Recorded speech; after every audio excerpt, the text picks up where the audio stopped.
Hi, good evening and welcome to the meeting of the Wareham School Committee. Today is Thursday, January 7th, 2021. I'd just like to open the meeting by saying that it is being recorded and is it being broadcast? I believe it's being broadcast by WCTV. Because it is a remote meeting, we'll have all roll call votes. And before we go any further, I just want to say the reason that we are meeting remotely is because the building that we meet in is a town building, which is closed to the public. So we will just keep evaluating that week to week as we go. And when we can start meeting in a hybrid fashion again, we will go ahead and do that. So the first item on the agenda, I'm sorry, before we go to the agenda, I did want to ask for a moment of silence. I recently learned that a former teacher from the high school, Linda Taylor, passed away. When I moved to Wareham when I was 13 years old, she was one of the first teachers that I had, and she really had an impact on me. So I was really sad to hear that. So if we could just have a moment of silence for Linda Taylor.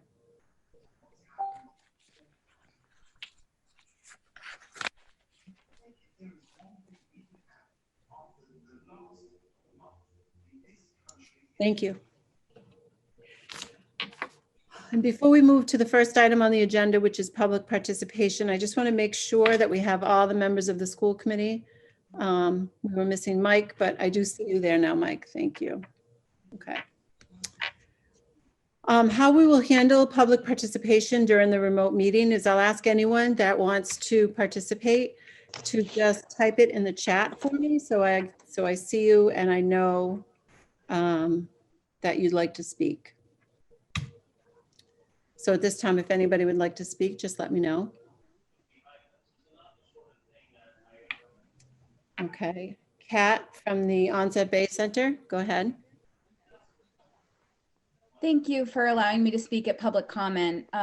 For many of you, I'm not sure if you're aware, but the Buzzards Bay Coalition, a regional nonprofit protecting the watershed of Buzzards Bay, had initiated a 5-year effort to create the Onset Bay Center based out of the Onset Bathhouse. We worked with the town of Wareham to rehabilitate the bathhouse, to turn it into a facility that will allow us to engage with youth and families from Wareham and surrounding communities to get them out on the water and become stewards of Onset Bay, which is a truly special place, as many of you probably know.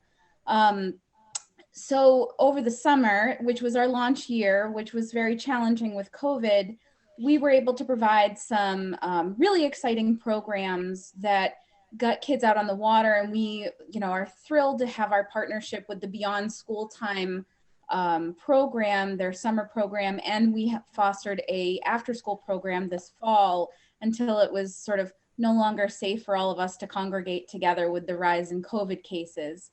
That being said, we're taking the time right now to really assess what we offer to the community and how we communicate that out.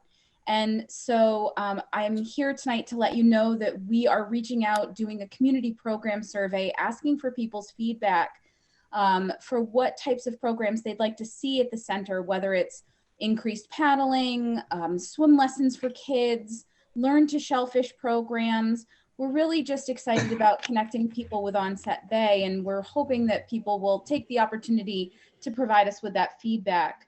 The survey is located at our website. You can access that at onsetbaycenter.org.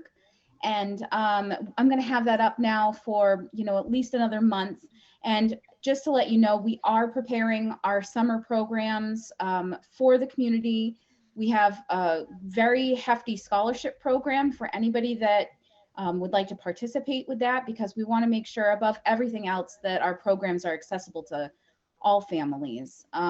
So I just wanted to take a moment to talk with you, the school committee, because I haven't yet, since it's been such a strange year and lots of exciting things happening. Granted, it's also very challenging, but I really appreciate what you do supporting the families in Wareham. And I'm really hopeful that all of you will have an opportunity to come down to the center and come on a kayak tour with me. I think you'll have a really good time. So you can find out more about our events at onsetbaycenter.org as well. And don't hesitate to reach out to me. My contact information is there as well. So thank you.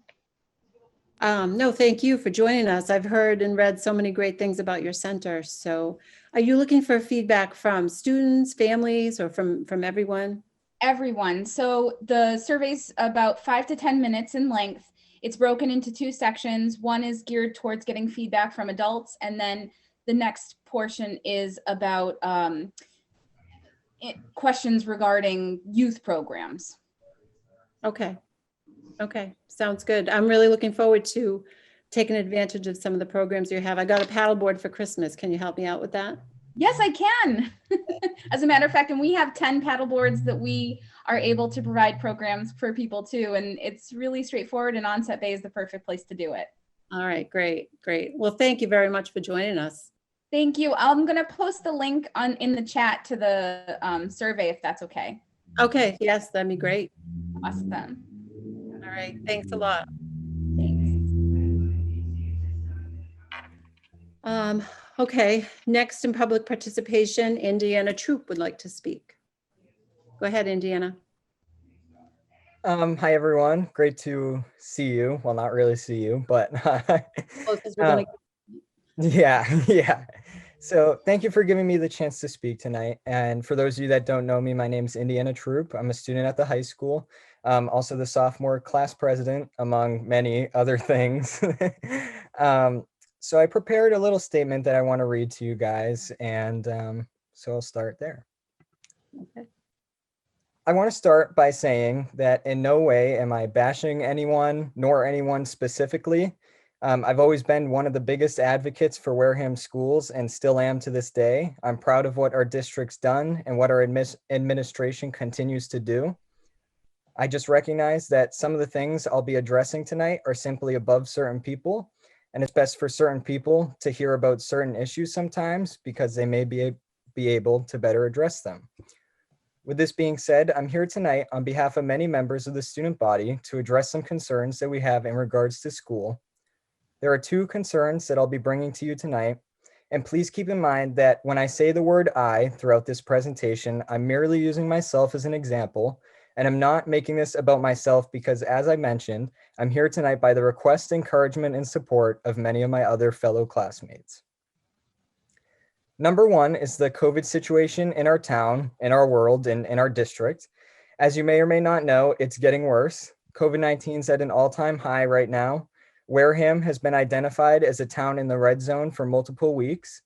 I've been going to school in person this year since October, and I understand that no cases have been transmitted in our school to the date because we are being safe in schools. My concern is with rising numbers, looming faster spreading variants of the virus, and the COVID situation at a scary point that this can only get worse. I've heard about many other schools imposing a 2-week fully virtual shutdown of schools. And this could be something for you all to consider doing right here in our own district to attempt to curb the rising numbers of this virus. I'd rather not express my personal opinion on what I think should happen, but while I know some students and parents would be disappointed by a shutdown, there would also be a large number of students who would feel the opposite way and parents that would be relieved. Please consider the lives at stake and also consider that things like bus stops, carpools, study sessions, etc., can also cause a spread of this virus. Number 2 is the amount of work that students are receiving. I've received more complaints about the workload that kids have than complaints of anything else I've ever gotten before. I can attest to this as well. I found that this year's workload is particularly hard to keep up with in comparison to past years. This isn't because there's more work, but more because there's less class time to complete work, also leading to less instruction time from teachers, and therefore leading to students being more confused and not learning as much as they typically would because of this. The amount of work we're receiving, despite many calling it the normal amount of schoolwork, in the midst of a worldwide pandemic where people's family members and friends are dying, people's daily lives have changed drastically, and where many more students than average are feeling depressed, stressed, anxious, and among many other mental illnesses.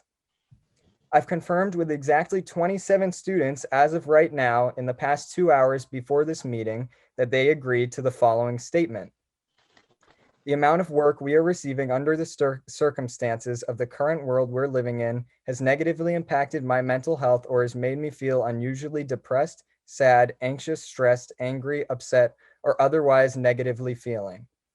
At a student council meeting, many high-ranking students at the top of their class and many other representatives agreed that the workload this year is more challenging than years past. Myself, I can agree that the situation we're living in, paired with the amounts of schoolwork we're receiving, has made my own mental health negatively decline. Many students have brought up the idea of a study period. I've spoken to multiple friends at different schools such as Falmouth, ORR, and Bourne. They all have some sort of study period where students can complete work. And when I tell them Wareham doesn't have this, they're genuinely surprised. I've also heard of the idea from many students of turning the Wednesday schedule at the high school in particular to a fully asynchronous day.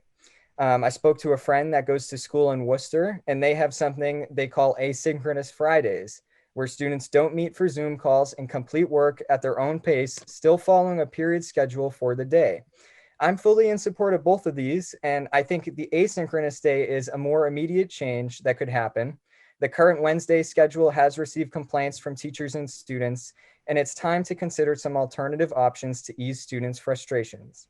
I understand that the state has regulations and standards, but with other schools doing things like these, I find it hard to believe that our district cannot come together and accomplish something like this. Tonight, you've heard from just me, one representative of our student body. Emily and I, Emily Roberge, have also talked about these issues, and I believe she'll be sharing some thoughts about these issues as well tonight. If need be, I'll suggest that more students come to these meetings and speak out about these issues.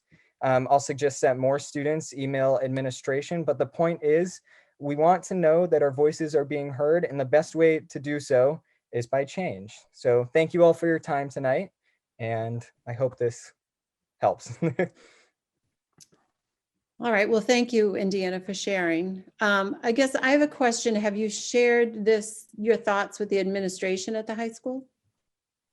Yes, so me and Mr. Palladino talked recently, and I know I mentioned the student council coming up with ideas. We've spoken with Mr. Palladino earlier in the year about some of these issues, and I'm hearing about them a lot more recently now. So this was like a month or two ago that these issues originally came up, and it seemed like I stopped hearing about them for a while. And now the past couple weeks, it's like I haven't stopped hearing about them, and kids saying like, you should talk to someone, you should do something.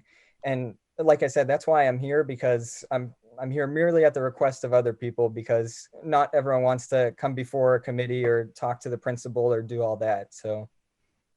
Well, the reason I ask is just, I'm familiar with the administration at the high school, and I know that they're all committed to, student success. And I'm sure that they are certainly open to conversations on this subject. I agree 100%. I just want to make sure everyone's hearing, and public participation is a great outlet for that too. No, you're right. You're right. I just wanted to ask that.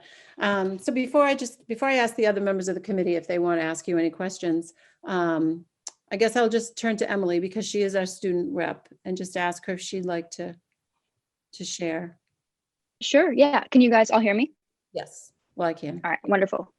I just want to start off by saying, all of the student body, we're all having a tough time during this, as is everyone else. I think, I know a lot of students see this, but some don't, but the teachers are going through it as much as we are. Our wonderful staff, they went to school specifically in this field to teach kids. That's what they want to do. They want to see us face to face, and they want to do these things, and they're missing out on that too. They miss it as much as we do. So that's the thing that we all have to go through. But the Wednesday thing, I wanted to address that. I don't want to kind of impose my particular opinion. I just want to share, what everyone else came to me and said. And we do have a couple options. I think something needs to change for Wednesday, because having 8 Zoom calls in a row for about 30-35 minutes each, it's really tough to be able to have to do that for almost 7 hours for one day. I know another school nearby, Middleborough, what they're doing with Wednesdays is they have 2 groups as well that switch off for in-person, and every other Wednesday is given to a different cohort. So that can be like transformed into a day that's like any other day, like Monday, Tuesday, or Thursday or Friday. So that is another option. But that, I think, from what I heard from everyone, Wednesday is one of the most stressful days of the week for kids now. So I think we should all come together and review that. But yeah, I've definitely heard a lot of concerns from everyone, but that's what I have. Okay. One thing I did want to also address is it's hard with the workload, because I understand that, you know, AP and IB, that's on like a national level. We have to like adhere to like what they have to say for us and like the curriculum. They make the curriculum. Like if we slow that down, like just for our school, you know, the AP and IB kids, they won't have all of the material and knowledge that they need to go into these nationally standardized tests. So that's one thing we have to keep in mind. That's why I think we can use Wednesday to our advantage and really make the most out of, because that's an entire day. We can use that, and there are kids that can use that also independently. So we do have many options, as we can see from the surrounding school districts. So that's what I have to say. All right. Thank you, Emily. Are there any school committee members who have thoughts? I do. Oh, all right, April, I can't see you. Go ahead. All right. So, you know, having a child in the school as well, this has definitely been a difficult year for him. He has, you know, fears and concerns about the virus because my mother is immune compromised, having undergone cancer treatments within the last year.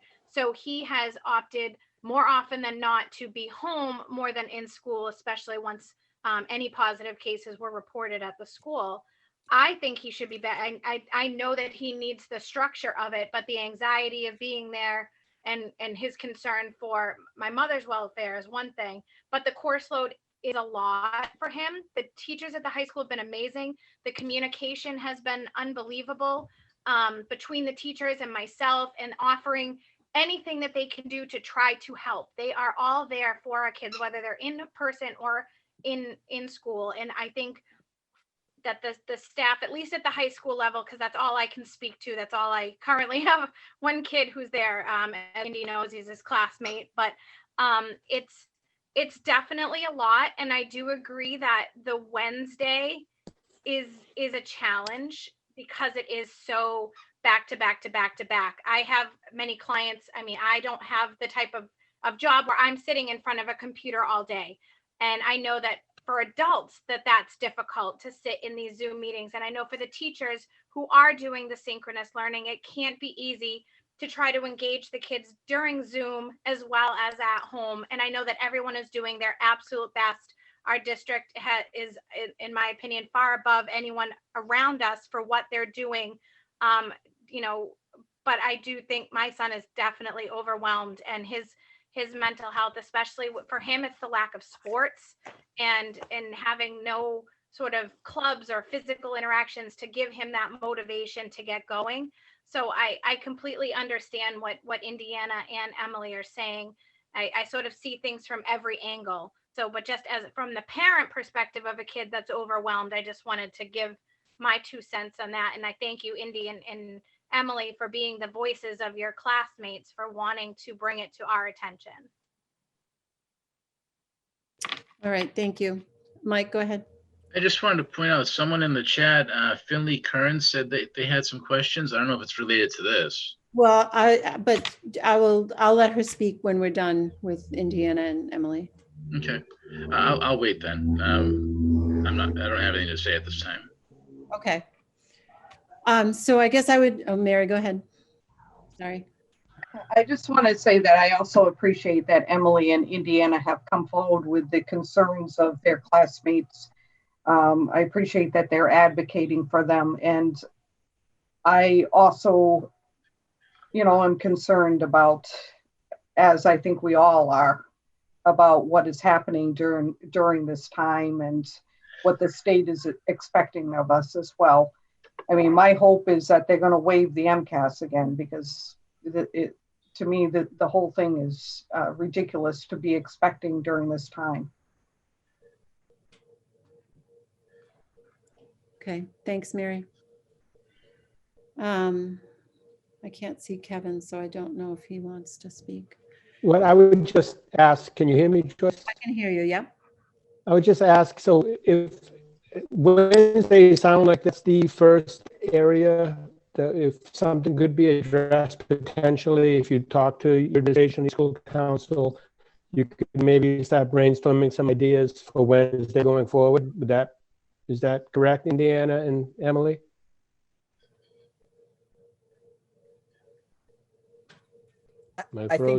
I think you cut out for some of that, so I didn't hear all of it, but I think I heard most of what you said, and I definitely would, and I'm pretty sure Emily would definitely want to brainstorm ideas with people and come up with some options there. Okay. So Indiana, like I said, when I read your letter, that was my first thought, that hopefully knowing that the administration at the high school is all in support of the students. So I would look forward to hearing, what comes out of those conversations, that you'll have, and certainly come back and let us know, how that goes. I know that the superintendent is open, to any ideas that anybody has. You talk about other districts and what they're doing. I'm always asking the superintendent, well, what are they doing over there, and how are they doing this? And so far we've done what works best for Wareham. Some districts are in school all day, so they're able to fit maybe a study session into a day where maybe we're not able to fit that into a day. So there's just so many differences right now, and and Wareham's doing the best that they can right now. As far as the seriousness of the virus, I mean, I think we all understand, although we do appreciate you bringing it up to us. But again, the district has worked so hard and keeping cases down, and so far that's worked well, what's going on in our schools, and we'll continue to do that. But thank you again for coming tonight, and we'll be in touch. Mike, did you want to say something? Yeah. So I thank Indiana and Emily for discussing this today. You're doing a great job, and very well thought out, well prepared. And Indiana, you and I spoke on the phone shortly after you sent the letter, and I got some insight into that as well. And I think I remember you making the point that when this first happened last year, that things were really scaled back, because we were really trying to figure this out. You know what I mean? And nothing's changed except now there's more work now, right? And kids are really getting overwhelmed, and you guys, your peers and everything, you're some of the more motivated students, and you're having trouble, So I'm always one. If you've ever followed any of the meetings, I mean, I'm usually one to be a big fan of rigor, but I don't know, maybe in these so-called unprecedented times, they're unprecedented for a reason, and I don't know what the real answer is for that. I'm proud that we do offer such rigor here, but I hope we can do something. Thanks, Mike. Is Mr. Palladino on? I believe he is, yes. Would he like to chime in? I'll just say that this isn't a surprise, and we already have a plan. So, we're waiting to see what happens if we extend the days, but we do have a plan for second semester. Okay. Mike, I'd just like to say that, I agree with you. You talk about rigor. One of my thoughts after reading Indiana's letter was that I sympathize. And then at the same time, these kids, they don't get a second chance at high school, and it's our job to make sure they get the best education they can. Again, unprecedented times. No, I totally understand. But what's the point when they're all telling you that they're not learning anything? You know what I mean? They're being overwhelmed. So what they're being taught, they're not absorbing. They can't. They can't. And I heard it from my own, from last year, sort of from my own son at the time too, and again, he's a pretty motivated student, So I'm hearing this, just from, family and friends that all over the state that are going through this, and it's not just us. And I don't know if we have an unreasonable expectation at this time, especially I want the kids to learn, and that's great that we're providing all these courses and all this learning. But if it's just like, if they're just zombies at the end of the day, unable to absorb it, what good is it? Thank you, Mike. All right, well, thank you. Thank you again, Indiana and Emily, and we look forward to hearing more from you both. Thanks. Continue on with public participation. Finley Kearns.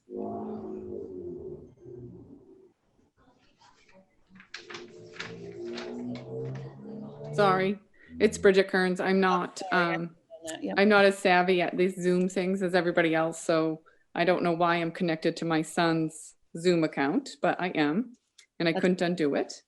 So I guess my question is, as it's my understanding that there is fairly low transmission of this virus within the school, and I'm actually on the opposite view of, I'm wondering when we're going to increase our in-person time, as it seems like we're seeming to manage very well with half days, and I feel like the kids could really benefit from more in-class time.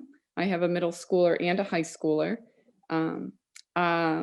The high school I do find is doing a very good job. We have a different perspective in our home. While she does agree that there's a lot of work, she doesn't feel overwhelmed with work.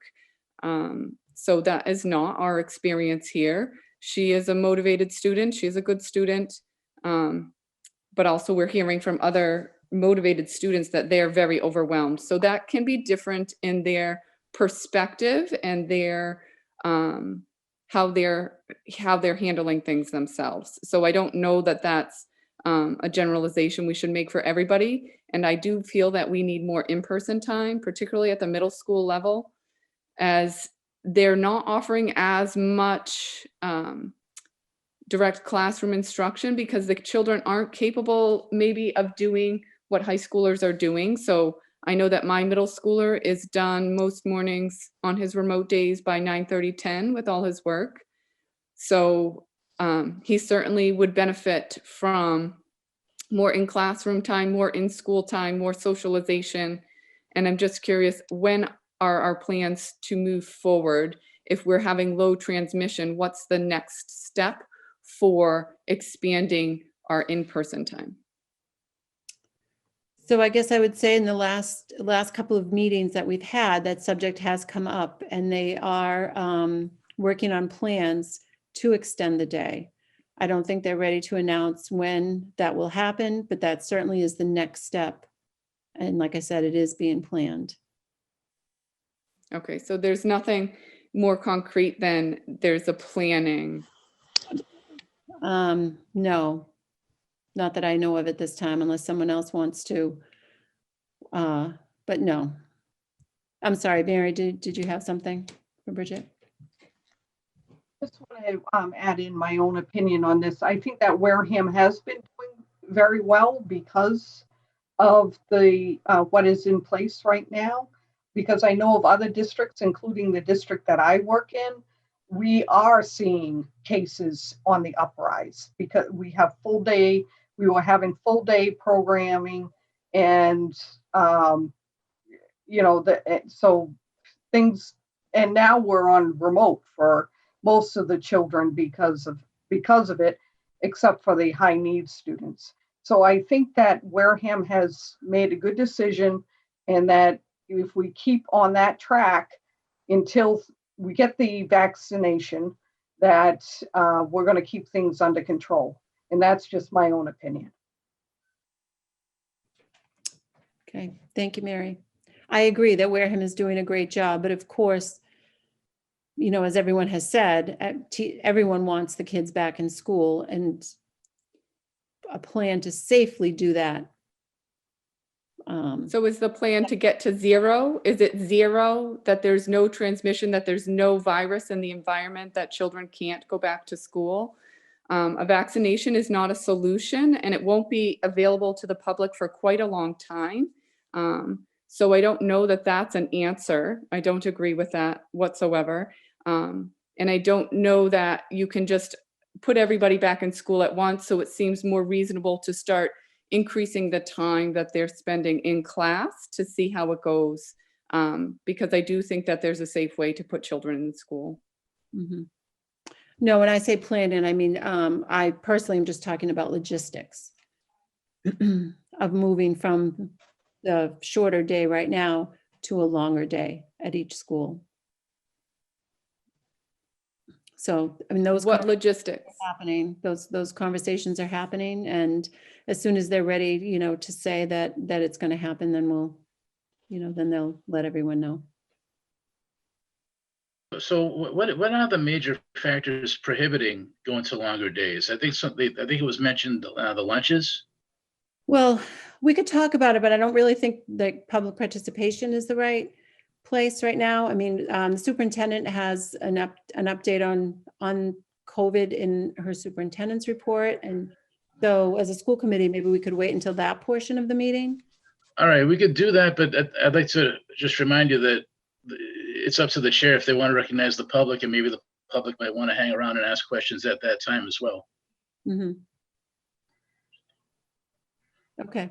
So Bridget, what he's saying is that if you want to wait later on in the meeting, perhaps the school committee will have that discussion. Public participation isn't really the correct part of the meeting for the school committee to have that discussion. Okay. But I appreciate you joining the meeting and sharing your concerns as always and your thoughts.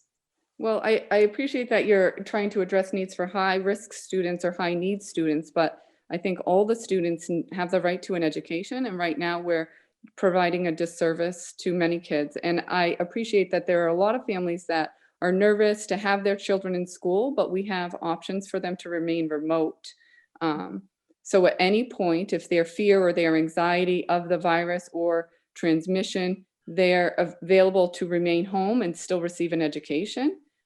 I think the biggest concerns for families like me who do have motivated students that need more in-time learning is that they're not getting that, and their needs aren't being met, and their mental health and their socialization needs aren't being met by the district. So while my high schooler is getting an okay education, we're missing the big picture, and we don't get a redo.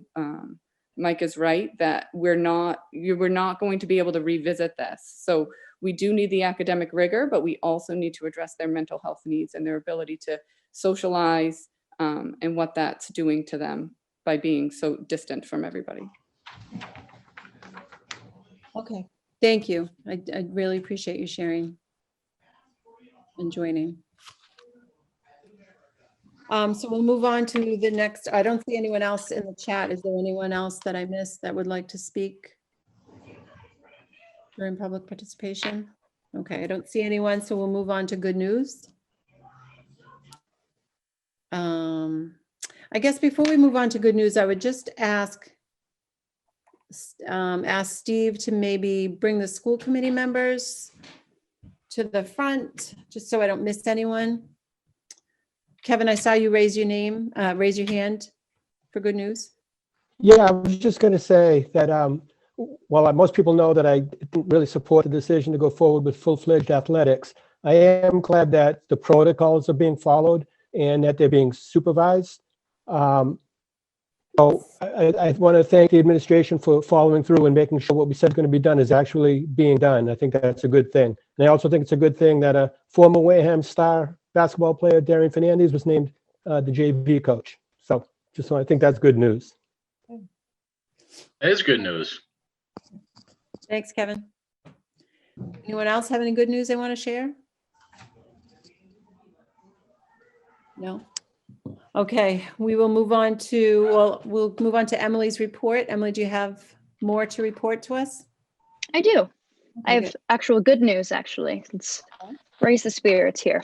I just wanted to share that various clubs at the high school, we all managed to contribute to the good spirits for the holiday season, despite a lot of the hassle and like COVID measures with that. So both Honor Society and Key Club, we were able to make some local families happy. We partnered with Turning Point in order to distribute and collect Christmas gifts, things such as kids' clothes, toys, books, and even a bike was donated. And some of us even went further to go to Turning Point and assemble some of these gifts that needed assembling and help out with gift wrapping. So that was a really good turnout. Like the head of Honor Society, Mrs. Driscoll, also a math teacher, the amount of bags that she brought in, people thought that we had like upwards of 5 families that we were collecting gifts for when we only had 2. So that was a really great turnout. Speaking of Christmas spirits, Community Youth Empowerment actually partnered with the Wareham Police Department last month for an event called Stuff a Cruiser. So they had stations both at Walmart and Target and like stores like that. And the amount of like support that got from the community was incredible. Some of you may know I work at Target, and I happened to be working the day that they were collecting gifts. And the amount of guests that came in my line that were like purchasing things to hand over to the officers that were waiting was crazy. At least, like, I'm not even exaggerating, at least 75% of the customers that came in my line were purchasing at least something to give. So that was incredible to watch, especially within the circumstances that we're dealing with, the fact that we were all able to come together and donate those things. So that was great. And I want to thank everyone that was involved in that. Up next, I just want to say over at the high school, term 2 is already coming to a close at the end of the month. And that happened really fast. So with that means new classes and new schedules. But I'm very confident that we will settle comfortably and continue to work together and make our shared circumstances the best that they can be for everyone. So yeah, that's what I have for that. All right. Thank you very much, Emily. Of course. Mike? Just want to say now that the student representative portion of the meeting is now my official favorite part. Used to be the acceptance of gifts. Now it's the student rep part. Thank you. You do such a good job. Lots of good news. All right, so we'll move on to the minutes of the meeting from December 3rd. Does anyone have any questions or changes they'd like made to the minutes? No? Okay, seeing none, I'll ask for a motion to approve. So moved. Second. Okay. We'll do a roll call vote. Mike? Yes. Mary? Yes. Kevin? Yes. April? Yes. And myself, yes. Well, 5-0-0. We'll move on to the next item on the agenda is a curriculum and assessment overview by Dr. Schwann. Good evening, everyone. First, I would like to let you know that Christine has been taken off of video. So if Steve could have her back on, it says the host has stopped her from participating for video or something like that. So thank you, Andrea. That's correct. okay. So let's we'll do that first. And I had attached or asked Jamie to attach to the packet the overview of curriculum pre-K through grade 12, as well as assessments, because to me it doesn't make sense to just talk about curriculum without some form of assessment with that. Each are they're overviews, right? So it's not everything, but it's a roundabout understanding of what it is that we offer in each of the schools. And I think that was delivered to you last week. And if you have any questions, it's also on our website, and it has been for a very long time. If you have any questions, I'm happy to answer those questions. Okay. Mike, do you have any questions? No. Okay. Kevin?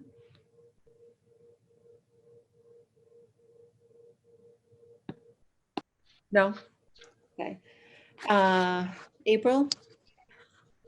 Not this time. It was a very thorough document. Thank you. I try to make sure. Mary? No, all set. Thank you. Okay. Andrew, I guess my only question would be about, what kind of adjustments have you had to make? Obviously, you've had to make some adjustments with assessments. What else, as in this in this time where, you know, kids aren't in school all day, what kind of adjustments have had to be made? We actually have the only adjustments that we've had to make is where the assessment is being given. Because many of them are online, we're able to offer them at home. And the companies that we use to give those assessments have availed themselves as much as possible to allow us the access. Like with the NUIA, for example, the map growth for the middle school, the teacher has to be online monitoring what their kids are doing online virtually. And we've put in systems so that we can do that. The toughest part has been the actual data and the value of that data. We've had to adjust how we look at the data because we have to take into consideration that their parents may be there helping them, which would, you can't blame them for wanting to help their child, right? So we have to look at the data differently than we might if we had a more controlled environment in a regular day. So we have to really think about what we'll do with that when we look at that. And we're going to take a really good look in February once we've done our second round and see what percentages of what kids are, but we're not just looking at that data, we're going to look at our other data too, like absences, work completion, other measures that we do. We do informal measures and other things, and along with the assessment data, to look at our kids and figure out what percentage of kids are doing okay, right? And there's not a problem. What percentage of kids are on the fence, and what kids are falling down. And with that, we're going to then look at summer programming if we can come back in person. That will be one way we look at that. So where that data will be helpful for us for that reason. And then secondarily, we're going to look at what we need to do next year if and when we come back full time in person, how we're going to manage that. Because essentially, if we're saying we're behind what is my question? The whole country is locked down, right? So to me, I don't know what the big rush is if we need to slow down a little bit and regroup when they come back. And what is it that's going to look like? So collecting this data and having some semblance of where our kids are will help us to determine what we do and how far we go. And there will be some give and take. You know, if we lay off now, for example, kids may have to do some things over a longer period of time this summer. Like, in other words, we still have to maintain the expectations and the level of rigor. And particularly at the high school, there are things that need to happen in order for kids to graduate. We don't want to lessen those expectations because it helps them to be successful in their life. So if we lay off now, for example, we say, okay, let's see what we do. Well, how are we going to implement that so that they still get what it is that they need, right, in the long run? So there's always a give and take. And I think we have to look at all of those elements to see where kids are and what they need. And I think we have an incredible, committed group of people who are adamantly supporting kids. No matter what conversations I have, that's their concern. Over and over and over again, our kids. We talk about kids all of the time. So I think the data, the assessments, the curriculum, all of that is somewhat being adjusted, but I have heard that on the side that we are actually being applauded by many other districts with what it is that we are offering. And so that makes me feel good. And that's not solicited from me. That's just what I hear out and about from other people in other districts, working in other districts, and family members and so forth. They're struggling for other reasons that we're not because of what we're offering. So just on a side note, I think that's important to note. But I think, there are adjustments and there's just ways in which we want to be careful on how we look at that data this year under the circumstances. Well, I thank did you. have one question, Joyce, if I could ask. Yeah. So you mentioned assessments, the importance of assessments to go along with curriculum. We heard a lot about reading last month or 2 months ago now, I guess. How about elementary math? What are the assessments that we use for elementary math to make sure that those students are ready for middle school math? We have, Well, for elementary, we do a couple. So for our kindergarten and grade 1, we use a system called iReady to formally assess, and we do that 3 times to see where kids are. In grade 2, 3, and 4, we use the A math, and that's through FAST, Formative Assessment System for Teachers. And we've been using that system for 7 years, so we're pretty familiar with that. And we do that formally as well, 3 times. And we're on our 2nd round coming up. So Minot will be giving that in January, and DECUS in February. So we do that and we watch to see where they're going. We also realized through these assessments that the kids were struggling conceptualizing fractions, for example, as they got to the middle school. Like fraction seems to be like one of those areas that they go over and think they have, and then they go to return and they don't. So we're doing ST math, which is a system that kids are on fire about at the elementary, and they're doing puzzles and all kinds of, and there's this character named Gigi. They love Gigi. And so that does assessments as well. As we move along and they're doing their work, they're getting feedback from their assessments, and their minutes are being calculated. I think Bonnie LaSorsa took a pie in the face yesterday because 4th grade won the puzzle minutes against her class that was also in the minutes, and there was a competition. If the 5th grade won, then the 4th grade teachers were going to have to serenade the students or something like that, and if they lost. So there's a lot going on in math. We also do benchmark assessments, and they do those quite often in math. They're analyzed grades, they start in grade 3, and they are all done through Edulastic, which is a kind of an interesting system where people can take what they're doing in Envision Math and take out small portions of that and check and keep checking and recheck to see if kids are actually gaining access in math. So we're doing a lot of work in that area, and we're learning a lot, and we're trying to implement the things that will actually help students as a result. Thank you. Mm-hmm. I have heard a lot of talk about the ST. Oh, Gigi, yeah. Yeah. So that's great. So I guess this seems as good a time as any to ask you about MCAS. And, if they do indeed go ahead with it, as they said they have, do you have everything that you need in order to be able to administer that test? I believe so. We're still waiting for the commissioner. And because of the change in administration at the federally, that has a play on all of that, because in order to not give it, the commissioner has to be allowed federally and statewide to not give it. So there's a system that has to happen on his end in order for us to be forgiven for doing MCAS. What the commissioner's plan is currently is to give a longer amount of time, grades 3 through 8, for the assessment. They usually have a pretty tight window. We're testing all of April and May. Our schedule is nuts with MCAS. What they're going to do is lengthen the amount of time and shorten the assessment and not connect it to accountability.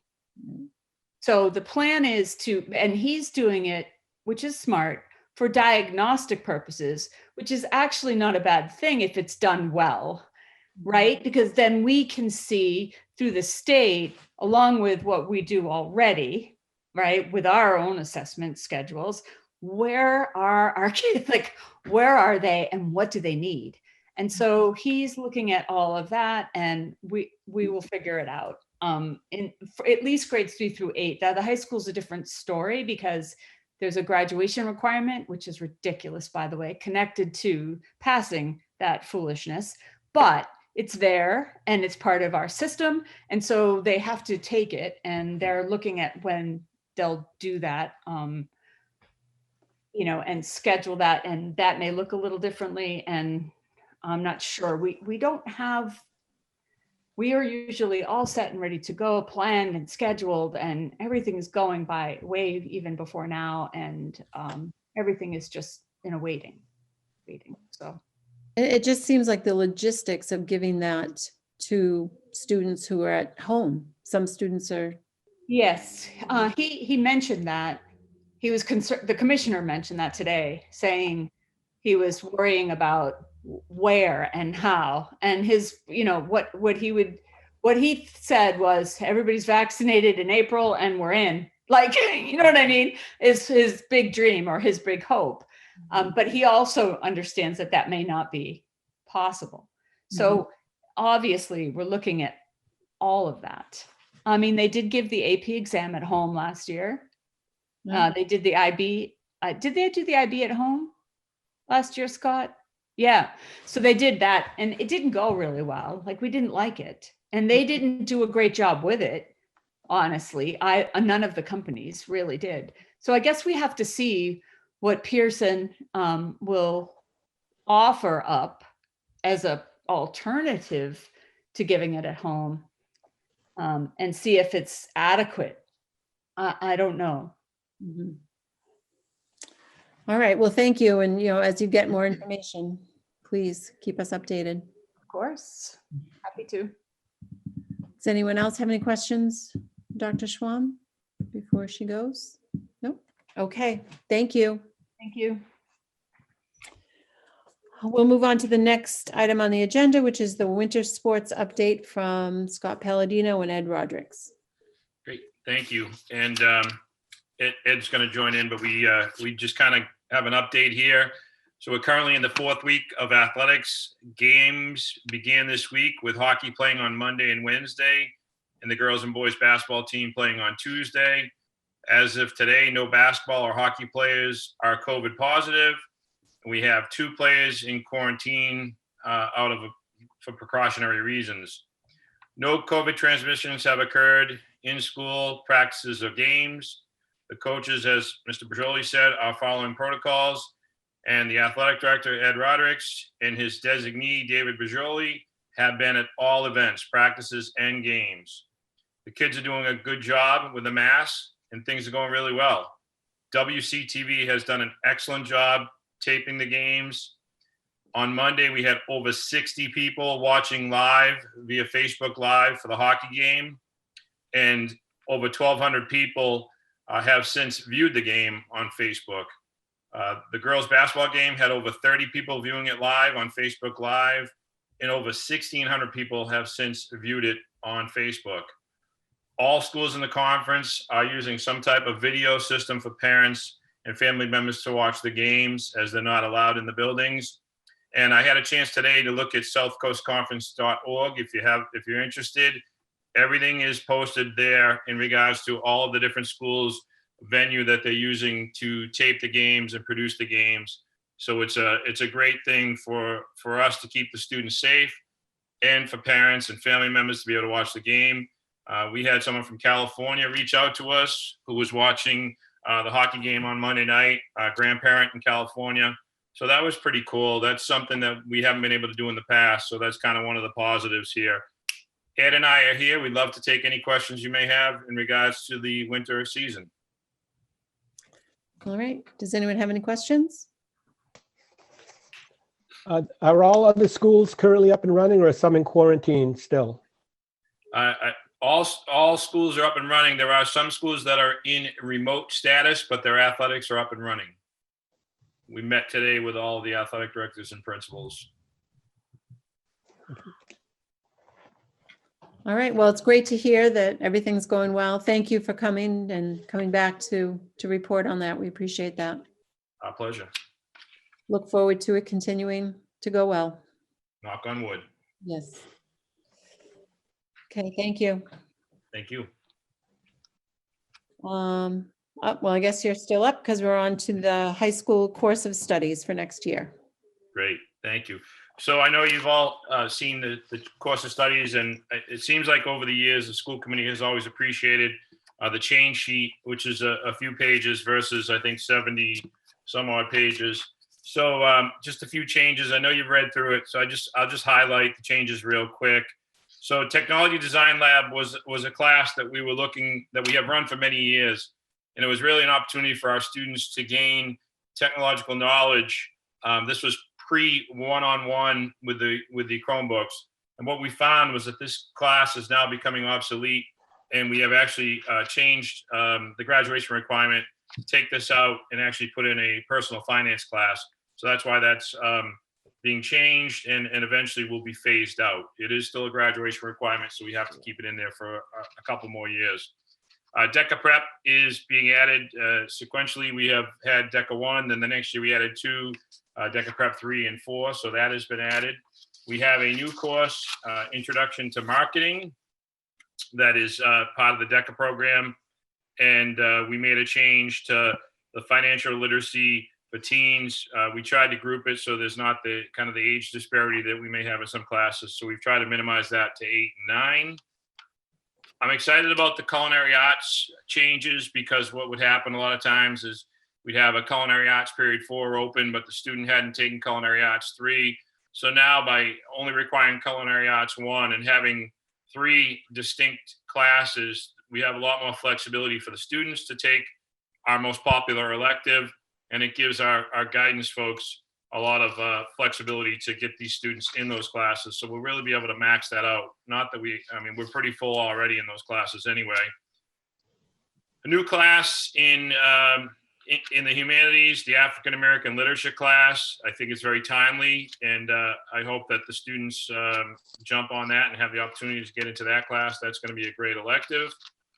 Our librarian, Jess Linehan, wrote a grant to create a makerspace area in the library. It's been utilized by teachers, and now there's an opportunity for her to teach an elective class where the students can kind of dig in a little bit deeper in a half-year course, utilizing the makerspace. We have, for 8th grade dual enrollment, we really had to create a science class for them because of the 8th grade test that they have in science. And so the Introduction to Physical World Honors will be exclusively for the dual enrollment students in 8th grade.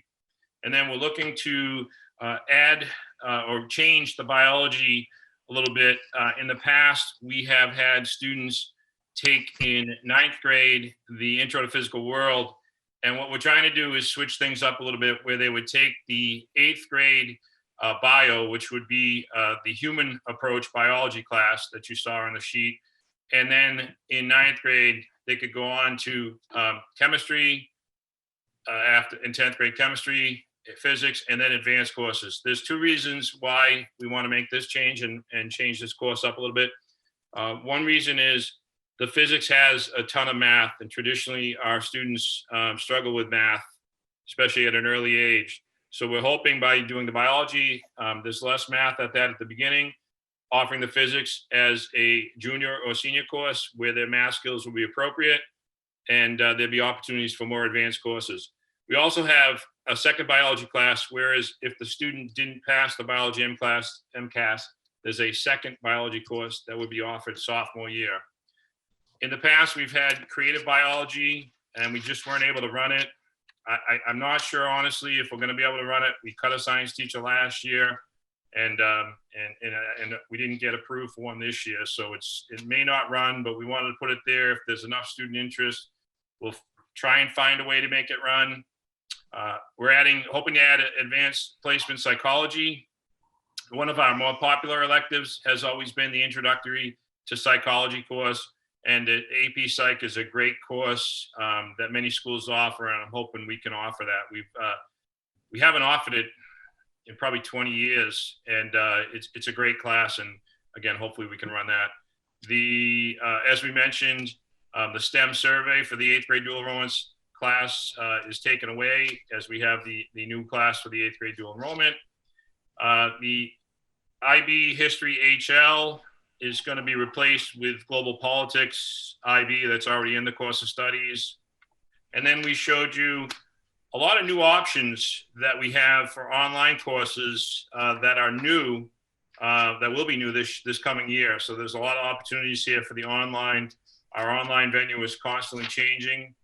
And so those are the changes. But before I take any questions, I'd be remiss if I didn't mention all the people that are involved in the course of studies process. Obviously, most importantly, it's the students. and some of those courses are a result of their involvement. We have the staff that works with the department heads, our school council that actually reviewed this on Tuesday with me, and online today. And I hope you have questions for them because they really like to speak at school committee meetings. We have Mike Janicki, who is our director of guidance, Amy Dion, who is the fine applied arts, business, science, phys ed, health, and anything else we can throw at our department head. Michelle Medina, math and foreign language. Mike Murray, humanities, and of course, our awesome assistant principals, Kim Kavicki and Andrea Cannon. So I want to thank them for all that they do.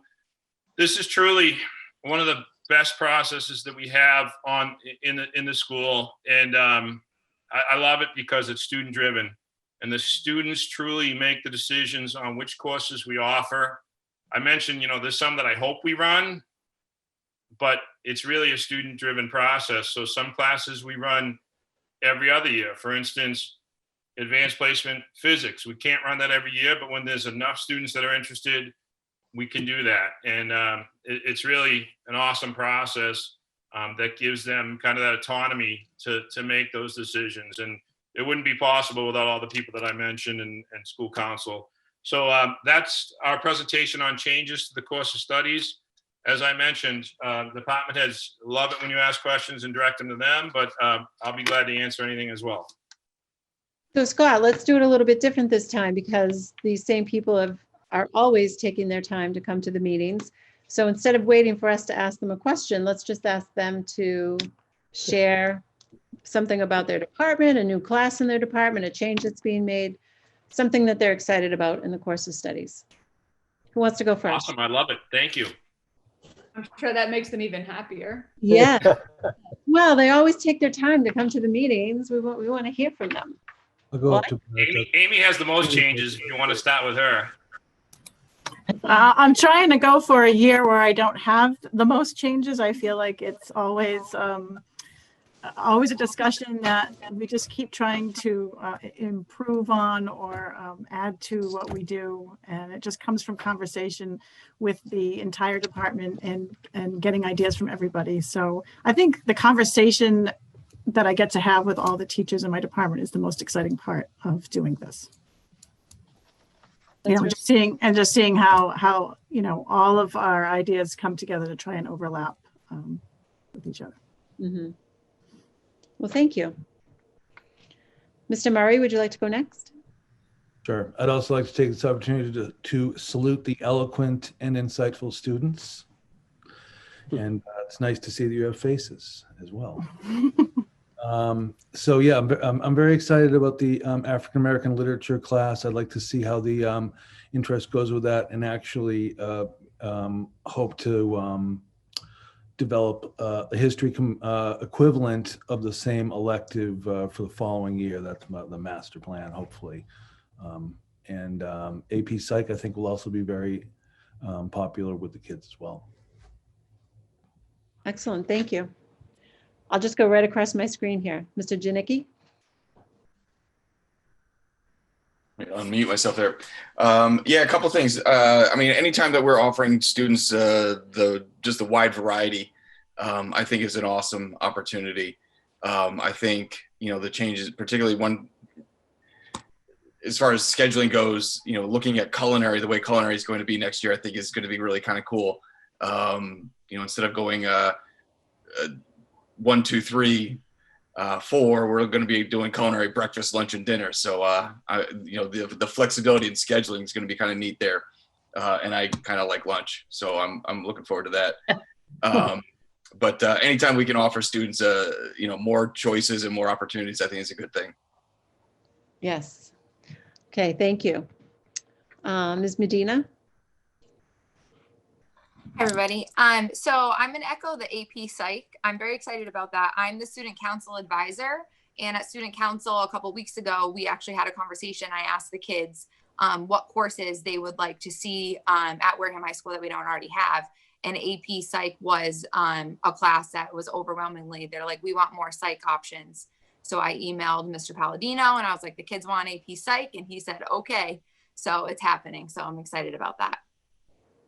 That's great. Thank you. God, we talk so much about student voice. There it is right there. Ms. Kavicki? So, hello everyone. A couple of things. One of the things that I'm excited about is the diversification of more online courses that are available to students. I think, it's very easy to focus on a lot of the negative things that are coming out of this pandemic, but there are some positive things. And with that, companies and there are many more options for kids in allowing them to be more creative with their courses. And so the online course options, I think, are going to be very well received by the students. And I'm also excited about the shift in science pathways. I think that shift will help engage the students at a higher level when they come in. And it's just a better fit for the kids in our school. So I'm excited to see that rolled out. All right, thank you. Can I ask you a question about the online classes now that you brought it up? Is there more of a demand for that now? There definitely is. We've grown that program quite a few. I think enrollment was around, high 80s for sections that we have that run through the library. And I mean, especially in this day and age, even if you thought before the pandemic, just allowing kids to have that exposure to an online course because it's becoming more and more a part of their everyday career training, requires online courses. So I think the more we can expose them to that, the better, especially in a safe environment, where they're supported. Mm-hmm. Okay, thank you. Ms. Cannon.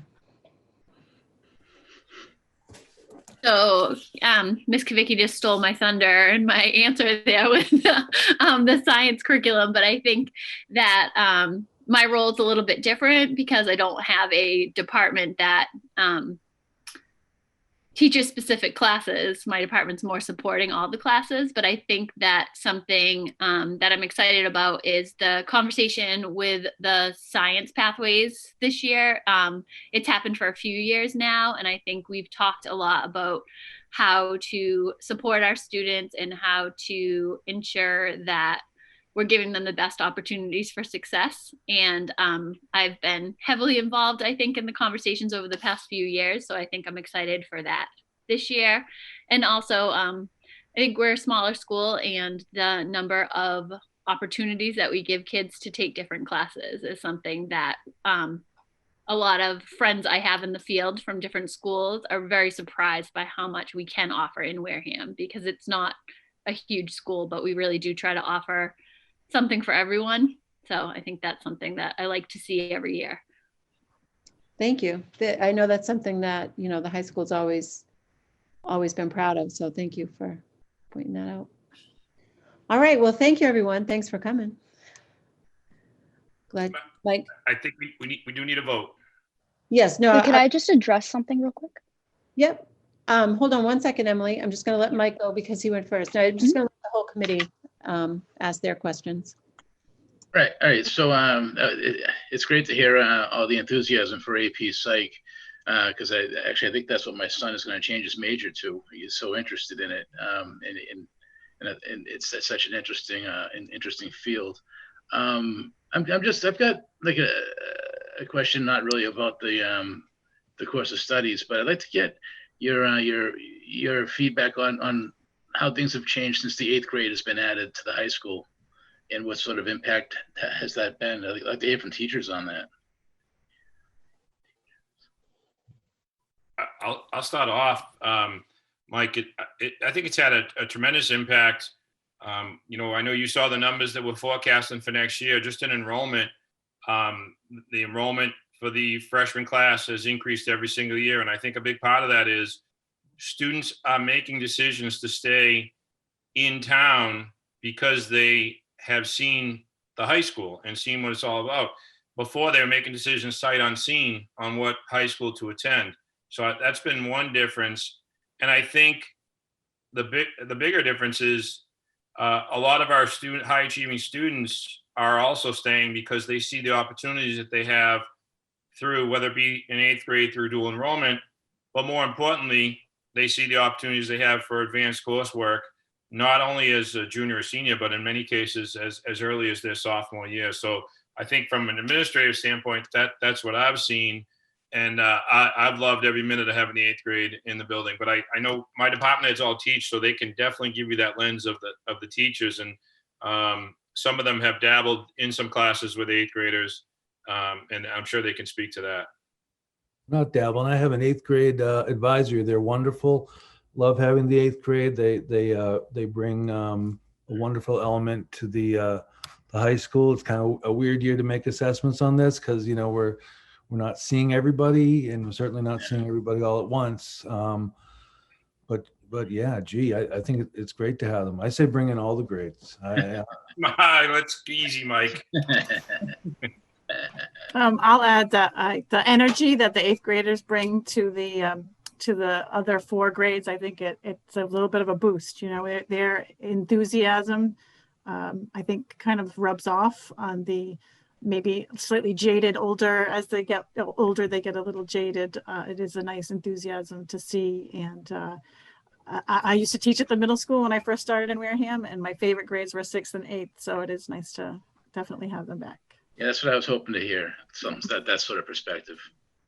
And Mike, I think the best thing that I can say about having the 8th graders, beyond everything that I said, is it gives the students in 8th grade an opportunity to understand the format, the expectation of the high school. As Mike said, this may not be a great year to talk about it or evaluate it because many 8th graders are in remote or only in 2 days a week, but they get an idea of all those things, the expectations, the rigor, the schedule, the building, where the classrooms are, at a time where it's not high stakes. So then when they come in 9th grade, and as Mike Janicki can talk about, that GPA clock starts ticking, it's a pretty seamless transition. For years, I would see the kid freshman year struggle and, figure it out sophomore year. But by that point in time, their GPA was hurt. So they couldn't get into a state school because their GPA was so low. And believe it or not, 3 good years, it's tough to make up for that 1 bad year, even with 3 good years. So this is an opportunity for our students to come in, figure it out. It's not too high stakes. Come in freshman year and that clock starts ticking and they're ready. Great. Thank you. Thank you. Emily, did you have something? I just wanted to address all of the wonderful staff members here real quick. The grievances that we brought here tonight by the student body, that it's by no means the fault of the teacher, staff, and administration. The dedication is unmatched, and the bond between staff and students is really rare and special compared to a lot of the larger schools around us. I strongly believe that if the teachers were able to instruct their students in the environment that they signed up for, we would be thriving. And it for sure is impressive how quick we were able to adapt accordingly in many of the different aspects.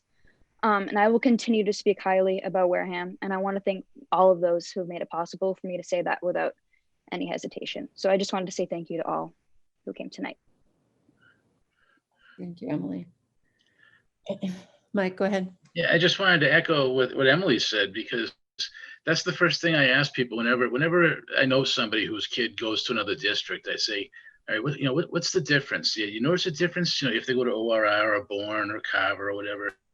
And I don't want to say it's like buyer's remorse or whatever, but they do seem that the theme is that the teachers in Wareham care, and not just the high school. I mean, no matter what, I'm talking about whatever grades they go to, they think the teachers, for whatever reason, just seem to care more here, and it definitely shows. So definitely, it's something to be proud of. Thank you. Kevin, go ahead. I just want to first applaud Mr. Murray and the Humanities Department for expanding the canon and offering African-American literature. And I think it's great that you're bringing music into that class as well. It can be really fun and enriching for the kids. And I know you like the music, Mr. Murray. Secondly, I had a question about the AP Psychology course. Is there a teacher, have the teachers that teach AP, do they read anything from the College Board by any chance, or go to that week-long course that they offer? Or is that the plan for the AP Psychology teacher as well? Sure, absolutely. They have to.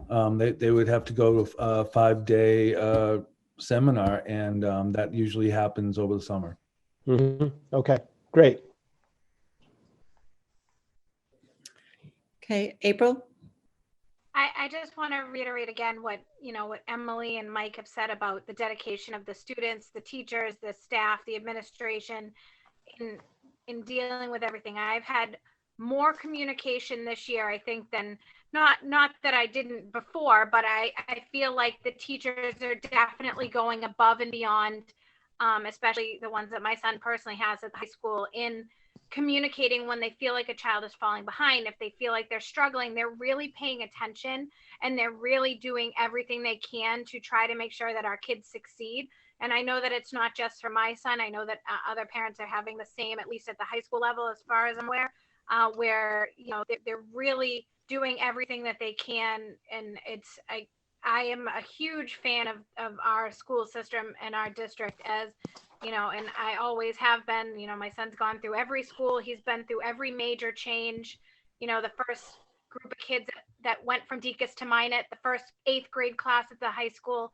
So it's a huge, it's all been positive. So I can't say enough good things about how well our students and our teachers have all adapted to the changes over the last 5 years or so that our district has undergone. And I think that, it's amazing to see what they're able to do with, what little we get in, budget wise, and whenever there's cuts, they always go above and beyond to make sure that our kids are put first. Mhm. They were already working hard and they're working even harder now. So, yeah. Mary, do you have anything? Well, the only thing, I agree with, April and what Mike has said. And the only thing I just want to bring up is that I hope that you do meet with, Indiana and the other students and try to come up with some sort of compromise or something to make things a little bit easier during these difficult times. That's the only thing I have to add. Okay, thank you, Mary. So we will vote on to approve the high school course of studies. Is there a motion to approve? So moved. Second. Okay, we'll do a roll call vote. Mike? Yes. April? Yes. Kevin? Yes. Mary? Yes.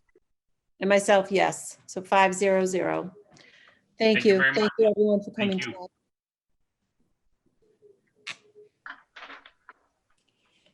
Okay, we will move on to the next item on the agenda is the appointment of the business manager.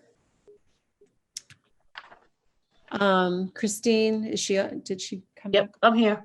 She is, okay. Christine, I know in the past I've mispronounced your name. I'm going to promise to pronounce it correctly tonight. So we're here for the approval of Christine Suko. I'll turn over to the superintendent if you just want to talk about her contract. Right. This would be a 3-year contract. And when we first brought Christine on, it was as an interim. We would like to make this a business manager's position, remove the interim. This would begin on January 8th, tomorrow, and it would end on June 30th, 2024. It extends a little bit more than the normal 3-year contract, and the reason it is because of starting it in January instead of the usual July. So I would ask the committee to please vote for approval of Christine for business manager. Okay. Mike, go ahead. All right. So I'm very happy with Miss Suko. How do you say it? Suko. It's okay, Mike. Sorry. I've heard it all. And I don't have any problem at all or any concerns with Christine, but I just got this contract yesterday, right? I think we all did, and I do have some questions about the contract, and I don't think it's really appropriate in public to discuss. I'd rather table this to the next meeting if you don't mind. Well, what you got yesterday, it was just, I asked that a change be made, and it was just one word was added. Oh, I guess I missed it then. Yeah. The All right. terms of the contract are all the same. It was just the actual title was changed in the body of the document. It was manager, and it was changed to business manager throughout the document. So when did we get the first copy? You got That's in the packet. Yeah, it's actually in the December packet. 27th, I believe. Oh, so it was in that whole big PDF? Yes. Yep. Okay. Wow. I still have some concerns with it that I'm not really comfortable discussing in public, but it's up to you. Well, I'd rather not put it off. Are you comfortable with, with asking those questions after? Well, not voting yay and then discussing it after. Why would I do that? All right. Mary, did you have a question? Yeah, I guess, this is my own fault. I guess I should have asked clarifying questions about and again, I don't, right now, I don't even know how to explain. I don't have a problem with it. Am I clear, I guess, as to what the agreement was as interim? The agreement as interim would be that in 2 weeks, either one of us could have parted ways. So it was just a 2-week thing? 2-week notice. And if either one of the parties were not happy with being in the position, or if the performance was not satisfactory, then we could have given one another a 2-week notice, and that would have ended the employment. It was for a 1 year. This extends it to a 3-year. And okay, I think that it kind of answers my question, that it basically was supposed to be for a year. Yes. Okay. Yeah, and at the time, I went on record saying I wish it was a real contract. I wish it was that's how fine I am with Christine. It's just this contract I've got some questions about. Mm-hmm. Well, Mike, I do respect the fact that you have questions, but because the contract was included in the packet, I feel like voting on it tonight is the right thing to do. Okay. I just want to say that I've had the opportunity to work with Christine as part of the Budget Advisory Committee. And, I'm really happy that we're able to do this for her, to bring her on under contract for 3 years. She's done a great job. I've said this to her. She came in, she jumped in, she was not shy. She took the job on confidently, and I'm thrilled to be able to support her, to give her this contract. She's doing a great job.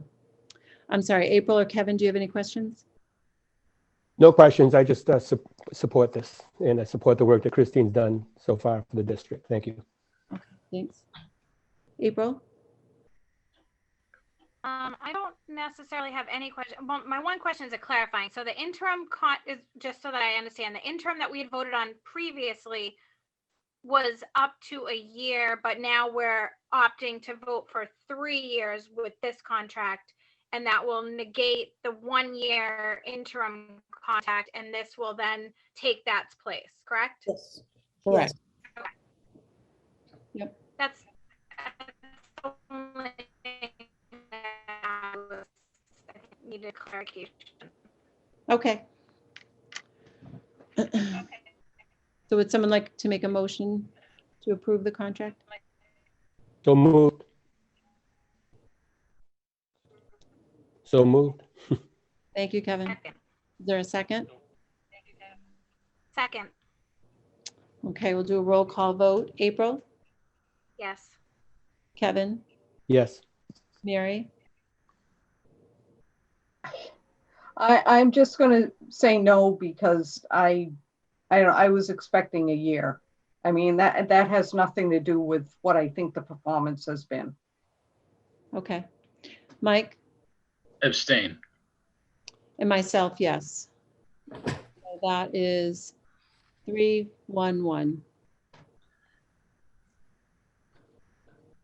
Okay. Thank you very much. Thank Welcome. you. Thank you. Thank you. Welcome.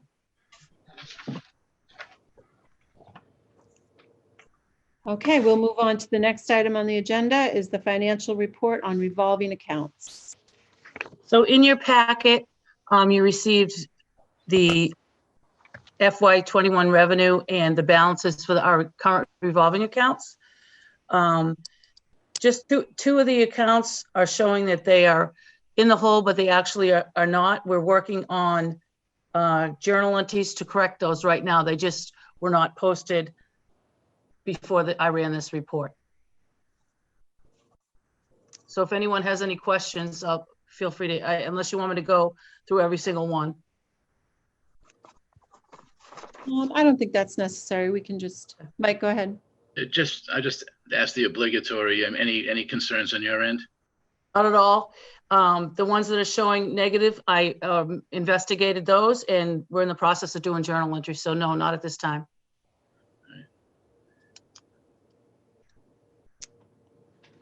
Okay, anyone else? Other questions? So I guess I'll ask the other question. Is COVID, will COVID have any effect? Obviously it'll have an effect on money coming in to things like driver's ed and athletics, but will that have a negative effect on expenses going out? No, not at the current time. Okay. Driver's ed is still in progress right now. So the only ones that we're not collecting fees for is transportation and athletics. Okay, I guess. Pre-K, sorry, pre-K as well. Okay. I guess I just assumed that driver's ed probably isn't as busy as it might have been, or maybe I'm wrong. I don't know. Well, I think that it's getting busier, is my understanding, because a couple of the surrounding areas that were offering driver's ed are no longer offering driver's ed. Oh, okay. My understanding after speaking with the director of the driver's ed program. Mm-hmm. Okay. So. All right. Well, if there are no other questions, I guess we're okay. Thank you very much. Another opportunity to say welcome. Thank you. I'm really excited. I'm looking forward to being more permanent in this great community. I've had a great experience the first 4 months I've been here. I'm just thrilled to be part of a community that it just really values education. We have a great team. I mean, I really want to get out to the building, so I just need to be patient. But the last 4 months have been great. Well, thank you. Joyce, you probably can't see me, but I got my hand. Oh, no, I'm sorry. I couldn't see you, Mike. Go ahead. No, I just wanted, before we let Christine go, I just wanted, you kind of touched on it, but I'm just kind of curious, compared to the other districts you've been in, like what kind of stands out in Wareham from your perspective? Well, first of all, everyone that I've come in contact with is really, really enthusiastic of being here. There's a lot of longevity, and I said this in one or two of my interviews that when on my first round of interviews, the people that were interviewing me, a lot of them had been with Wareham a long time. So that says something to me that people are here and things are good and they like it here. And it's all about the kids. Everyone is on the same page and really enthusiastic about the students of Wareham. Oh, great. Thank you. All right. Thank you. Thank you. So we'll move on to the report of the superintendent. All right, thank you. To start off, I would recommend and ask acceptance of the following: $150 donated by Noah Young, and 75 of this will go to the Viking Theater and 75 to the middle school drama. 4 $25 gift cards by Jeff Worrell, and the remaining of the balance of the class of 2020 Student Activities Fund in the amount of $2,953.30 to be used for signage at the high school main office. So I'd ask the committee to please approve the 3 gifts. So moved. Second. Okay, we'll do a roll call vote. April, Yes. Kevin, Yes. Mike, Yes. Mary, Yes. and myself, yes. Is Scott still on this meeting? I don't know how many years I've been asking him to get that sign out front fixed. So I'm pretty happy about that. We're on it. We're on it, Joyce. I know, and you'll be happy that I'm not going to ask you about it anymore. Okay, sorry, Kim, go ahead. That's okay. And next, I'd ask the committee to please approve the bill and payroll warrants listed in your newsletter. Is there a motion to approve? So moved. Second. Do a roll call vote. Mary, Yes. Mike, Yes. Kevin, Yes. April, Yes. and myself, yes. 500. Thank you. And I would just like to share that there's been 4 Cape Cod educational mini grants awarded, 3 at Deacon's, Celebrating Boxes, $500, Empowering Student-Led Conflict Resolution, $494, WPS Drive-By Art Show, $500, and the Deacon's received $500 for the online library. So we're very grateful to the Cape Cod Mini Grant Awards. I would also like to share that from March 16th until December 22nd, our cafeteria and our bus drivers helped and distributed 422,997 meals. And so that's simply amazing. Congratulations to their hard work. It's been nonstop. And I know that our families certainly appreciate having that food available. I'd spend a few minutes on just sharing the time on learning survey that we completed. A survey came out from the from DESE, and it focused on grades 1, 4, 7, and 10, and they asked questions surrounding those areas. And so Dr. Schwann and the principals collaborated, answered the questions, and then we submitted the information to the department. They then reviewed our information and they came back, and we are meeting all time on learning requirements. And so Dr. Schwann, if you have anything that you'd like to add to that, please do. But I know there are some schools that did not meet it and they need to make some adjustments. We're very grateful that we are meeting it. And so Dr. Schwann. Yeah, basically they're analyzing asynchronous versus synchronous learning, and they very loosely decided that the school system could help the mental health if we teach a 35 hours within a 2-week period of time. Now, I'm not sure where they received the research that was the time and those were the hours, but that's what they wanted us to be able to say that we do of synchronous learning. So 35 hours over 2-week spread, and then the rest can be asynchronous. So I spoke to all of the principals.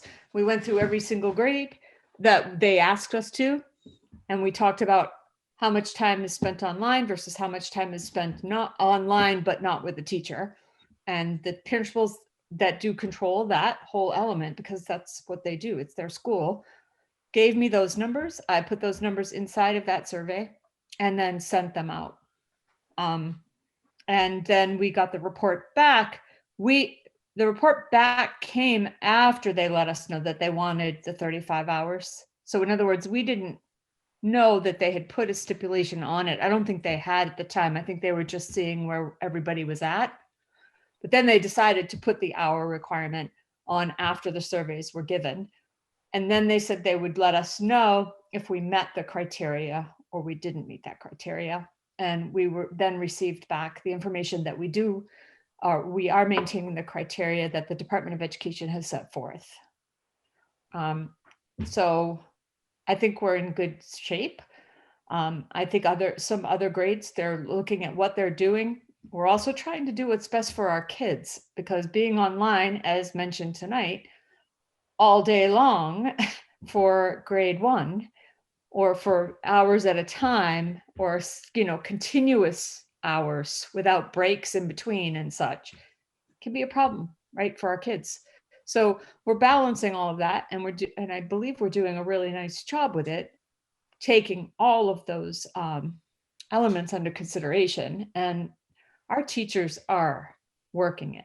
That's all I can tell you. I can't imagine what they're, you know, what they're creating and doing and changing and thinking and connecting and calling and talking to parents, and just, oh, I just can't even imagine. I'm so proud of them. Proud of their commitment. It's just unwavering. So we're doing a pretty good job under very stressful situation. Thank you. So, you know, earlier tonight, the question was asked, and again, this is a topic that we discuss on a very regular basis in our administrative meetings, and ask for input with others on how do we extend the time with our students face to face, but keep everyone safe. And we have been extremely fortunate that we have not had any student-to-student contact COVID passing during the school day. We're very grateful of that. And I would attribute it to the fact that, you know, people are certainly doing their due diligence, and we're cleaning, and we have very limited downtime once we're in school. Part of our concern and part of what we have to figure out, how do we work around, is the busing issue. Because with the busing, we need to be able to deliver our students at home, bring the buses back to a location, and we have to sanitize before we can pick up the second round. If we had enough buses that we did not have to, you know, do double runs, this would be simple. Unfortunately, we don't. And so one of our issues is, how do we make that work in a given time frame? We also have not fed students, and from my standpoint, and from what I hear from other districts, this has been I think a saving grace for us, because kids are not taking off their mask. We're not having to worry about the sanitizing between periods in a large area. And with our younger kids, it's a real hands-on process. We have to have lunch monitors that help them open the milk, help them open packages, etc. And we're not social distancing if that would take place. So we're trying to have solutions to all of the problems that we've identified and all of the hurdles that we've identified before we move forward. The other piece is, you know, we have limited staff. And so if I have to quarantine people, then I need to figure out, how do we facilitate our students that are still coming to school? There were a couple times when we had to quarantine some teachers that I really wasn't sure that we were going to not have to go into remote because of the number of staff that were being affected. Thank goodness that we were able, you know, the principals did a marvelous job, and the assistant principals, and we were able to cover. But we just want to make sure before we move forward that we have as many solutions to the hurdles as possible. We also know that we need to give parents time and a heads up. This isn't going to be a decision one week and what happens the next week.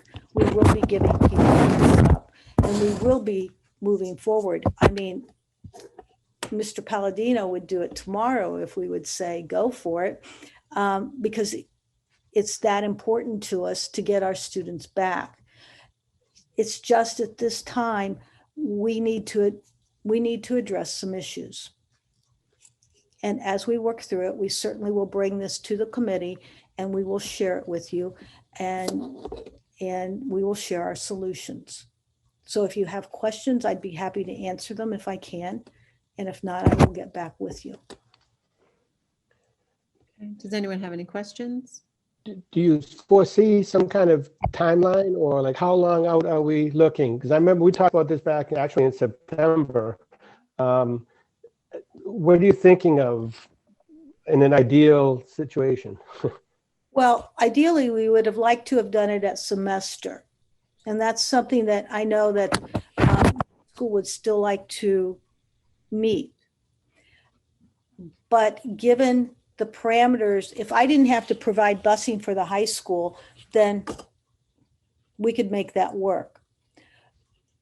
So I can't realistically tell you that it's going to be at the semester. We're continuing to work through the problems. We're continuing to have discussions with the WEA about this. And we're just trying to come up with the solutions. Mary? I just want to compliment, I guess, what has been happening in the district. And like I had said earlier, I think the reason why that the transmission of the virus has not been as high as other places is because of what you've been doing. And I definitely support taking it slow and waiting for things to improve. Thank you. Thank you, Mary. Anyone else? Mike or April? I agree with Mary. I think that our district is trying to take into consideration those people that are concerned about staying home, that are concerned about going back full day. I know it's really difficult to compare, and that's one of those big things I hear so many people saying and hearing is this district is doing that and that district is doing this, but we have two schools temporarily housed in one building. And I know that we also have to take into consideration, you know, we have siblings in multiple schools, and keeping things like one school may be able to have the spacing to do, you know, have lunch and be able to adequately socially distance, but the others don't. And we're trying to take into consideration how that could affect a family that has schools at different ends. And I know that there's no one size fits all solution. No matter what we do, somebody's upset. It's you're damned if you do and you're damned if you don't. And I think that we've done a really good job of trying to keep the safety of our staff, the safety of our students, the you know, being on top of the technology, doing our best. I mean, there's always room for improvement in anything. And we're learning as we go. And I think with the numbers climbing, especially post holidays, where, you know, people who may have been socially distanced may have had one or two people more than they would have around them. And I think, you know, we're just going to start to see how those holiday, you know, possible gatherings, you know, or shopping excursions, or, you know, people kind of letting their guard down are going to roll out in the next few weeks. So I definitely appreciate the fact that we are taking our time and we're trying to take everyone's concerns into consideration. So I'm definitely glad that we're not just ready to jump onto trying to push for something that we're not ready for. Okay, thanks, April. Dr. Schwann? I just wanted to say that the system we have in place addresses all of the models and all of the needs of everyone whenever they need it. So for example, families are in hybrid and there's a rise and family decides to keep their students home. The kids log in and they're still at school. So there's nothing that gets interrupted in whatever model it is. And I think that's been a saving grace for us. The fact that we are able to deliver instruction in all situations has been pretty spectacular, because I don't think that that's happening in other districts. You know, if you're a hybrid student and you're not coming in, then you're absent. If you're a remote student, you can't come. You know what I mean? Like there's a lot of flexibility in how it is that we're managing the situation as a result of the system, the technology, and all of the things that we've put in place, and we continue to move forward in that direction. So that's been, I think, very helpful for our kids overall under the situation. Mhm. Is Emily still here? Oh, Emily, sorry, I didn't see you. I'm curious what you think, you know, the issues that were brought up earlier. Do you think that extending the school day is part of that solution or not? In the long run, definitely, because a lot of the students express concern about like the workload, but I think that could be translated into like we don't have enough time in person to complete these. So we have half the day in person if we decide, and then we go home, and the work that we do at home after almost feels like homework. But then when that's over, we have the actual homework. So that's what's making the workload, even though it's the same workload as like before the pandemic, it just seems so much worse. And I feel like with more time in person, we're able to like exercise that rare bond that we have between the students and the staff, and just how well we thrive when we're able to be taught face to face. I think that's a really crucial aspect to the learning environment in Wareham and in a lot of schools. So yeah, I do. Okay, thank you. Okay. I have a few more things. I would just remind parents that flu vaccination is still a requirement. We have a number of students that have not completed it, or if you're asking for a religious exemption, please send that in. We have a date that it has been extended, but we do not know if it will be extended again. And we really do not want to exclude students. So I would urge people to get the flu shot. I would then also, you know, they've been talking about these new stimulus money that is coming, and we anticipate that we will receive a fairly significant amount. It's going to be based on Title I, and we've heard it could be 3 to about 3.5 times of what we received last year. So if that would be the case, that would be a very welcomed gift. And I think that completes my report. So thank you very much. All right. Mary had her hand up. Yeah, sorry. Mary had her hand up. That's all. I just had a question to Emily after her response about, you know, you definitely extending in-person time. So it's kind of I don't know, it's probably a difficult question for her to answer as an individual, but I mean, the thought on with all the circumstances that are happening right now with the rising numbers of cases are happening within the state, do you think that would play a part of people or students deciding on whether or not they'd want to be in person? Yeah, I do. A lot of kids are actually, they're scared because it's scary. No one really knows what's going on. I mean, we're lucky enough to know, like through just plenty of data, that schools aren't exactly like a super spreader. Like there's definitely been a lot, but not as much as maybe we thought in March. But that answer is different for every family. It really depends on the circumstances. There's kids with vulnerable family members that they simply can't put in danger in any way. But then there's kids that are eager to go back to school. So it really depends on how it plays out for each specific person. I think it's kind of important to note too, that when we are talking about perhaps extending the day, it's only extending the day for the students who are already in school. It's not adding more students to those groups. It's not changing those groups up. I know that there are still dangers. I get that. I'm just saying, we're not talking about changing any of that. Go ahead, Mary. So that wouldn't be my question.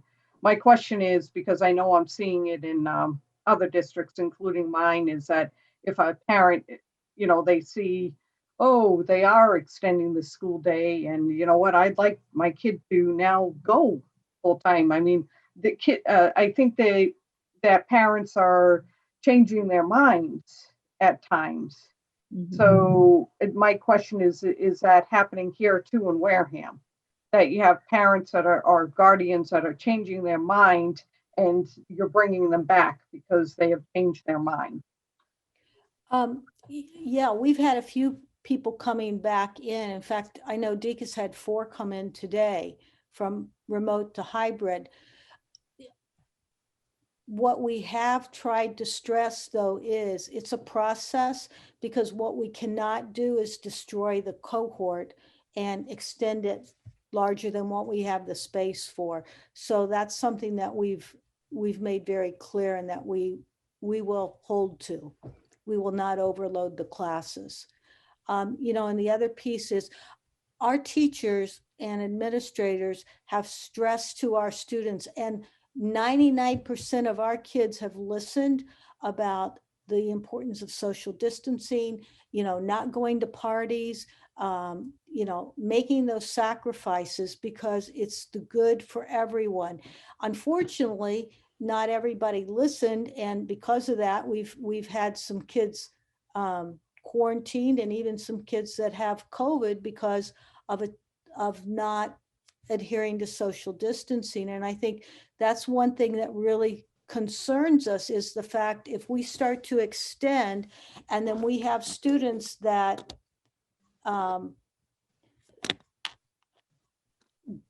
do not social distance or attend parties or do some other things, and then become spreaders, then we've spread it to more people, and that's going to shut us down. So, that's a fine line. We just need everyone's cooperation. Okay, thank you. We'll move on to the report of the school committee, elementary school building update. I guess the only update I'd like to share is that there was a video tour done this week. I believe they're trying to do it once a month. Rhonda Vugan is leading the community engagement group. So they did a tour of the building. They broadcast it live. It was really great to see the progress there. It's just amazing that there is paint on the walls. It's just crazy to think. So if you didn't see that tour, I encourage everyone to watch it, and we'll just follow the project. Next is the mask delegate report. So April, thank you for sending me that link. We were able to share it with the committee. So if you wanted to just go over the highlights, however you want to share your experience on that day. Joyce, well, I don't know, I have my hand up, but while you were on the school building, I wasn't sure to bring it up during that or during the superintendent's report, but have we broken out the utility costs as the finance committee was asking for Minot? We have. Okay. We're gonna share that with the. Because that's been done. I mean, that was done when the budget was done. Right. So you know what I'm talking about, right? When Bernie asked about it. Mm-hmm. So shortly after there, it was done. So can you send it to us? Sure. Okay. Sure. Thanks. Okay, so on Saturday, November 7th, I was lucky enough for my second year in a row. I know I'm crazy that I think this is fascinating. But the 75th annual MASC Delegates Assembly was held via Zoom. I wasn't sure how it was going to be with about 143 of us on a Zoom call, but it was actually really well organized, and it was definitely well led by the MASC board members. I know you guys have the minutes and the highlights in your packet. We did vote for to kind of bulk vote on some kind of easy, non-controversial, as they put it, resolutions. So resolutions 2, 3, 6, 8, and 9 that are in the packet were voted unanimously by the delegates to approve those, which you can review in the packet. There were a few that were almost all resolutions passed. I do believe actually all of them, and there was a vote for the board of the MASC that the new president was the only contested seat, and that was resolved as well. So everything pretty much went through.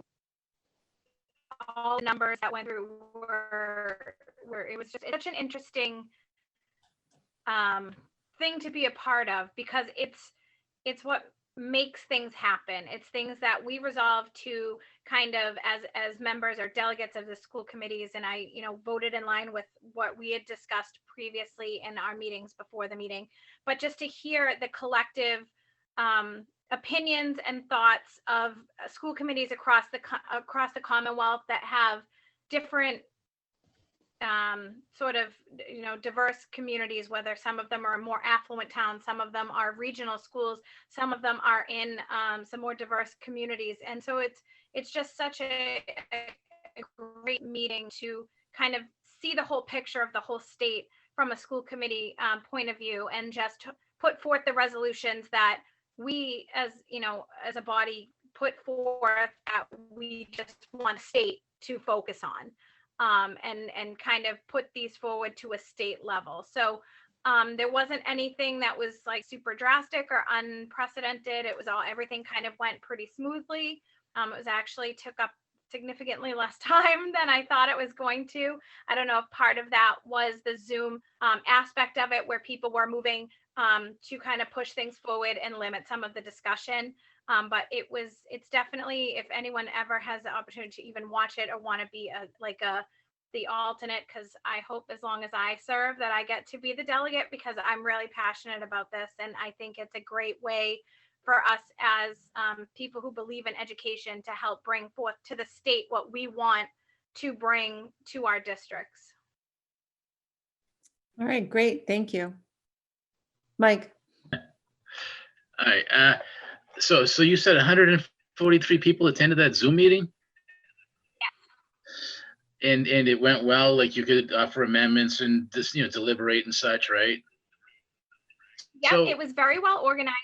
They utilized the hand raising and the chat feature quite frequently for the moderators.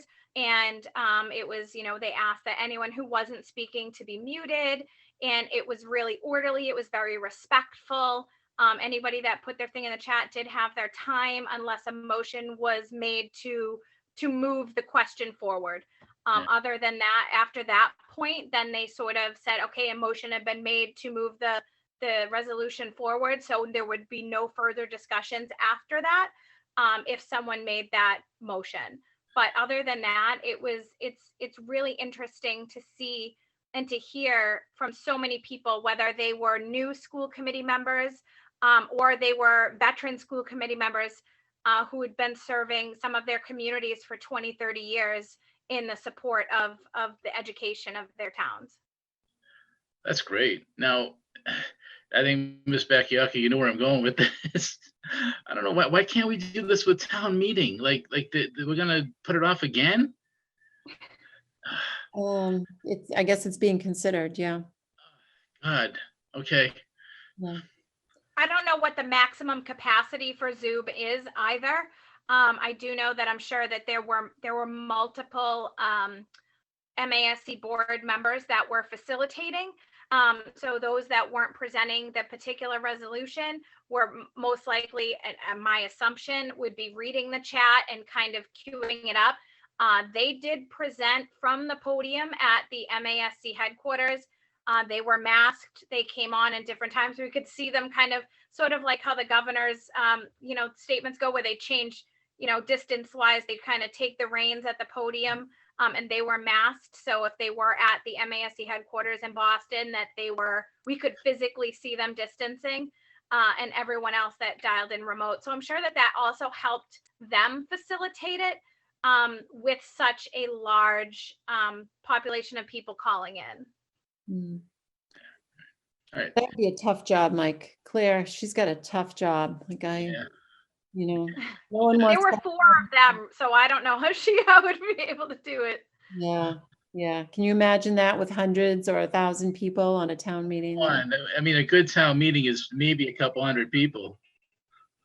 True, true. But if it was over Zoom, how would you stand up and move the question? Well, how did they do it? Oh, I get it. All right, you got me on that one. Plus, you may get more people participating because it's on Zoom. True. True. Yeah. Yeah. It wouldn't be quite as effective, Mike, if you weren't standing up doing it. Somebody's going to move it along. Yeah, I know. Jeez. All right. Is there any It other? could also help that we had the resolution well in advance, so. Right.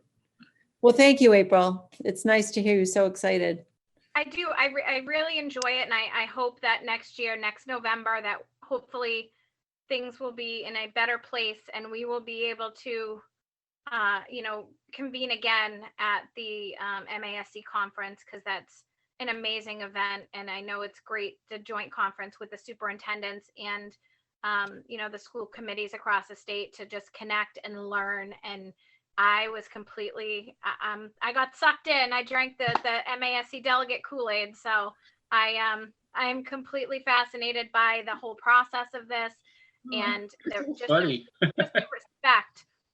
the respect of people who have differing opinions, and just keep it on such a professional level, and just all are about making the education system in Massachusetts the best it can be for our kids. And that's why I ran. So I love being a part of the delegate assembly.